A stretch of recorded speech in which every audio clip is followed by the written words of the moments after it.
बिस्मिल्लाहिर्रहमानिर्रहीम। अस्सलामु अलैकुम वरहमतुल्लाहि वबरकातुह। दीन इस्लाम में अपनी बीवी के साथ हमबिस्तरी यानी जिमा के आदाब। जिस तरह इस्लाम के रोशन और पुरनूर इनकलाब ने एक ही बार में जाहिलियत के दौर की तमाम बेहयाई और बेरहरवी को मिटा दिया और उसी की जगह दुनिया में शरई निकाह को पेश कर दिया, जिस तरह इज्तिमाई सतह पर निकाह की पाक सुन्नत एक तरीक़ा ठहरा, इसी तरह निकाह के बाद हमबिस्तरी यानी जिमा के आदाब भी पेश किए गए। उन आदाब का सीखना हर मुसलमान के लिए इंतहाई ज़रूरी है। सुहबत यानी जिमा के आदाब। नंबर 1, पहली बार जब दुल्हन अपने दुल्हा के साथ यकजा होती है तो मसनून तरीक़ा यह है कि पहले शौहर अपनी बीवी के पिशानी के बाल पकड़े, बिस्मिल्लाहिर्रहमानिर्रहीम पढ़कर ये दुआ करें, अल्लाहुम्मा इन्नी अस्अलुका खैरहा व खैर मा जबलतहा अलैह व अऊज़ु बिका मिन शर्रिहा व मिन शर्रि मा जबलतहा अलैह। ए अल्लाह, मैं तुझसे इसकी भलाई और उस चीज़ की भलाई चाहता हूँ जिस पर तूने इसको पैदा किया, और तुझसे इसकी बुराई और उस चीज़ की बुराई से पनाह मांगता हूँ जिस पर तूने इसको पैदा किया। नंबर 2, दूल्हे को चाहिए कि शब ज़ुफ़ाफ़ यानी सुहाग रात में अपनी बीवी के साथ 2 रकात नफल नमाज पढ़े। ऐसा करने से दोनों की अज़दवाजी ज़िंदगी हर नापसंदीदा चीज़ से महफूज रहेगी। हज़रत अब्दुल्लाह इब्न मसऊद रज़ी अल्लाह ताला अन्हु का बयान है कि जब तुम्हारी बीवी तुम्हारे पास आए तो तुम उसे कहो कि वो तुम्हारे पीछे 2 रकात नफल नमाज पढ़े और ये दुआ करो, अल्लाहुम्मा बारिक ली फ़ी अहली व बारिक लहुम फ़िय्या, अल्लाहुम्मा अजमा बैनना मा जमाअत बिखैरिन व फ़र्रिक़ बैनना इज़ा फ़र्रक़त इला खैरिन। ए अल्लाह, मेरे लिए मेरे अहल में बरकत अता फरमा और उनके लिए मुझ में बरकत अता फरमा। ए अल्लाह, जब तक हमें इकट्ठा रखे खैर पर इकट्ठा रख, और जब हमारे अंदर जुदाई हो तो खैर ही पर जुदाई कर। नंबर 3, मुसलमान पर ज़रूरी है कि वो हमबस्तरी की दुआओं का अहतमाम करे। ऐसा करने से सुहबत से पैदा होने वाला बच्चा शैतान के असरात से महफूज रहेगा।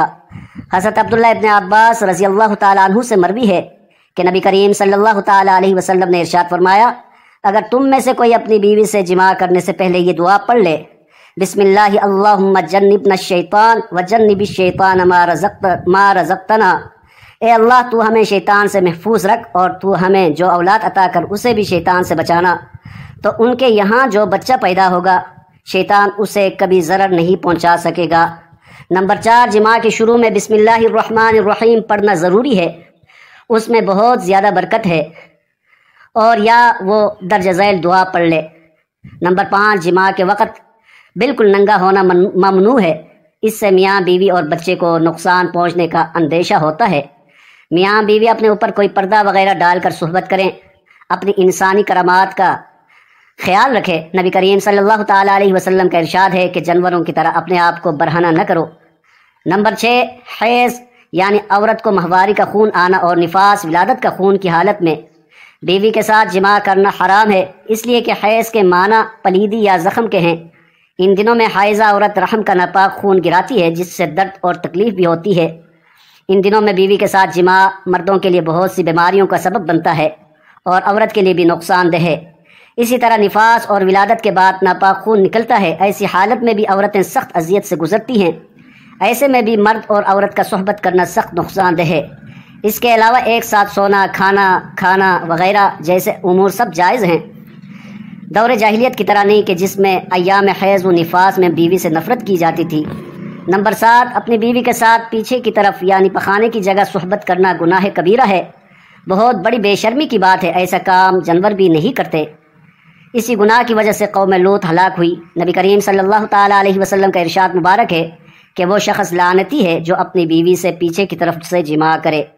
नंबर 8, अपनी बीवी के साथ मुबाशरत एक राज है, उस राज का फाश करना बड़ा गुनाह और बड़ी बेगैरती और बेहयाई है। हज़रत अबू सईद खुदरी रज़ी अल्लाह ताला अन्हु से रिवायत है कि रसूलुल्लाह सल्लल्लाहु अलैहि वसल्लम ने इरशाद फरमाया कि क़यामत के दिन अल्लाह के नज़दीक वो शख्स बदतरीन दर्जे में होगा जो बीवी से जिमा करने के बाद इसका राज इफ्शा करे। वीडियो अगर पसंद आई है तो ज़रूर चैनल को सब्सक्राइब करें, वीडियो को लाइक करें, एक प्यारा सा कमेंट करें और दूसरे मुसलमानों तक पहुँचाएँ। जज़ाकल्लाह, शुक्रिया।